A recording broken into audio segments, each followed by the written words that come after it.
He woke up inside a broken train. Blood smeared the windows. Outside, everything was silent. No announcements.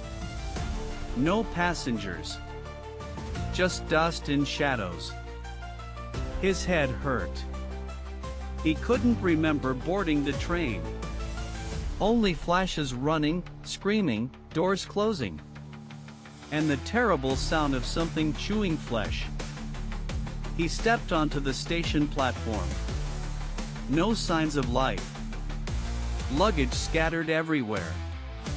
A child's toy lay in the middle, motionless and stained. The exit tunnel was blocked. So he climbed the stairs, slowly, heart pounding. Each step echoed into the darkness above. At street level, the city was dead. Cars stood frozen. Buildings hollowed. Doors wide open. No people. But the smell remained of blood, rot, smoke. He called out. "Hello?" Nothing answered. Only the wind. He wasn't sure which was worse, no sound or the wrong kind of reply. He moved carefully, avoiding broken glass and open doorways. He didn't know what waited inside. He only knew it was hungry. In a diner, the food was untouched. Chairs still pulled out. A waitress's notepad still on the counter. He took a water bottle. Something moved outside. He ducked. A figure limped across the street. Pale skin. Torn face.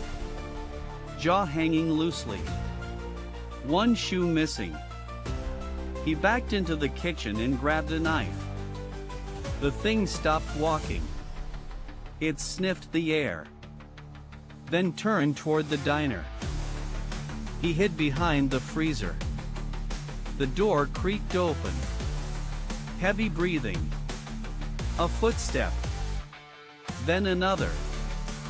Then silence. Then, a scream far away. The creature turned and left, chasing the sound. He peeked out and saw two more walking the other direction. It was spreading. He left through the back alley. Graffiti covered the walls, they're everywhere. Don't get bitten. Trust no one. A body lay on the pavement. Half eaten. Still twitching. He turned away. But its eyes suddenly opened. Milky. Wrong. It reached out. He ran. Fast. Around corners. Past ruined stores and shattered windows. The dead were slow, but always close behind. He found an apartment complex. Door unlocked. He slammed it shut behind him and blocked it with a chair. For now, he was safe. Inside was quiet. A faint ticking clock on the wall. Blood smeared across the elevator. He took the stairs. On the third floor, one door was sealed with boards. Sick inside was scratched onto it. He didn't stop. He kept climbing. On the rooftop, the view was terrifying. Fires burned across the city. Black smoke in the sky. And figures wandering below like ants. He saw movement on another rooftop. Someone alive. A man waving. Then an infected climbed up behind him and pulled him down screaming. He ducked away. He couldn't help. Not yet. He needed a weapon. A car. A map. Anything to get out of this place. Downstairs, he searched apartments. One had canned food. Another had a shotgun. But it was empty. Only 2 shells in a drawer. A photograph sat on a nightstand. A family of 4. Smiling. He flipped it over. "Don't forget us." His hands shook. He took the shells and the food. He didn't want to stay. The smell of death was getting stronger. Outside, he found a bike. Tires flat, but rideable. He pushed it down the road, ready to jump on if chased. He passed a school. Windows shattered. Blood handprints on the doors. A sign read, "We tried to save the kids." A voice came from inside. "Help!" Faint. Real. He hesitated. Could be bait. Could be someone like him. Or something worse. He entered carefully. The halls were dark. Lockers dented. Classroom doors broken. A light flickered at the end of the hallway. He stepped over backpacks and spilled crayons. Inside the science lab, a boy huddled behind a desk, clutching a bat. The boy was maybe 10. Dirty, scared, breathing hard. "Are you one of them?" the boy asked. He shook his head. "No." They left together. The boy said his name was Eli. His parents never came back. He'd been hiding for 2 days. They reached the edge of town. Beyond it, trees swayed gently. Somewhere in those woods, there might be safety. Or worse. Behind them, the dead howled. More now. As if they knew something was leaving. As if they were hungry for it. He looked down at Eli. "We run together. No stopping. Don't look back." The boy nodded, eyes wide. They sprinted into the forest. Branches whipped his face as they ran. Roots threatened to trip him. But he kept going. The moans behind them were getting closer. They found a broken fence, squeezed through it, and stumbled into an overgrown backyard. A garden hose hung like a noose. The house was abandoned. Windows shattered. But it had a basement. He led Eli inside and shut the door behind them quietly. It smelled of damp earth and old meat. They listened. Nothing above. Nothing below. Just the sound of their breathing and a dripping pipe. They found candles, a box of cereal, and a small radio. He tried turning it on, but all he heard was static. He gave Eli food, then checked the shotgun. 2 shells. Not enough. But better than nothing. He placed it within reach. Outside, footsteps.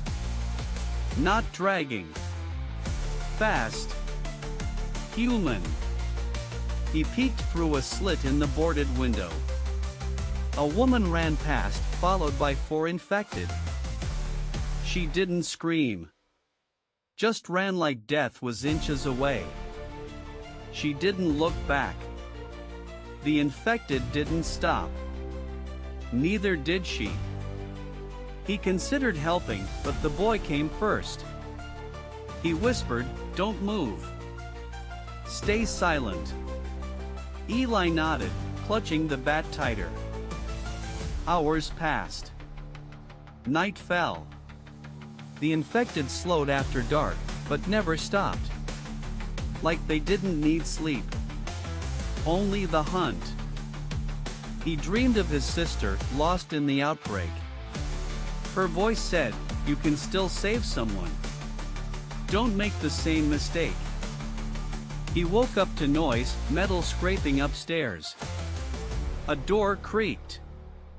Then, silence. He pointed the shotgun upward, finger ready. But it was the woman. Alive. Bleeding.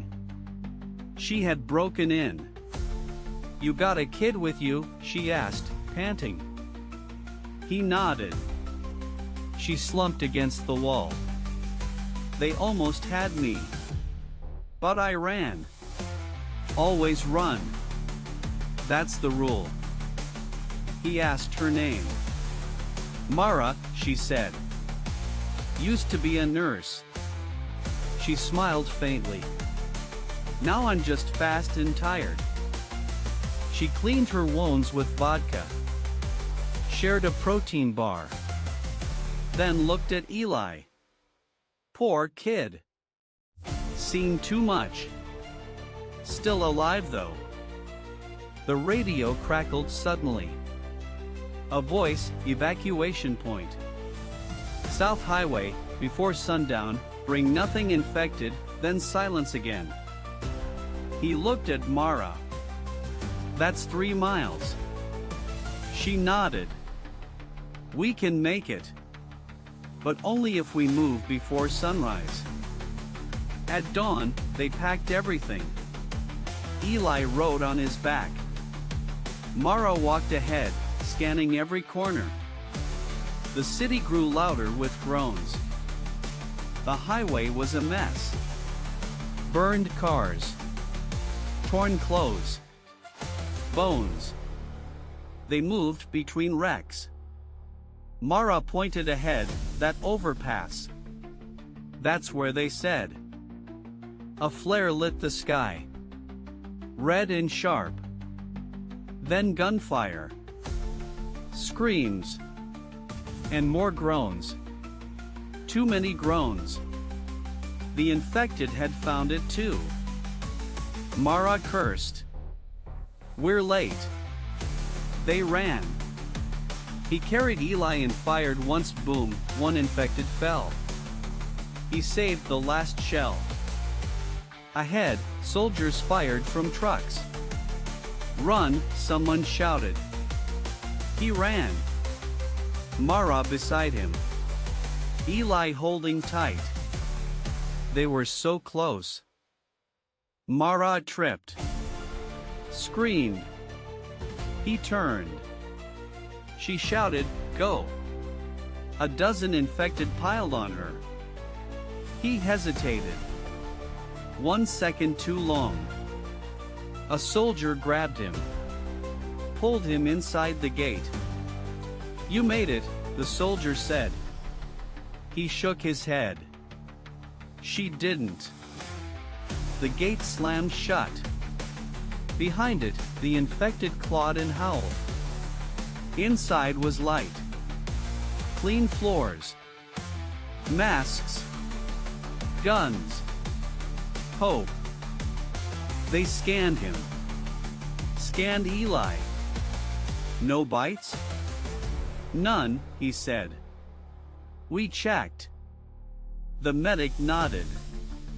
"He's safe. You both are. For now." That night, Eli cried quietly in his arms. He said nothing. Just stared at the gate. Waiting. Watching. Remembering. He had survived. Again. But not whole. Never whole.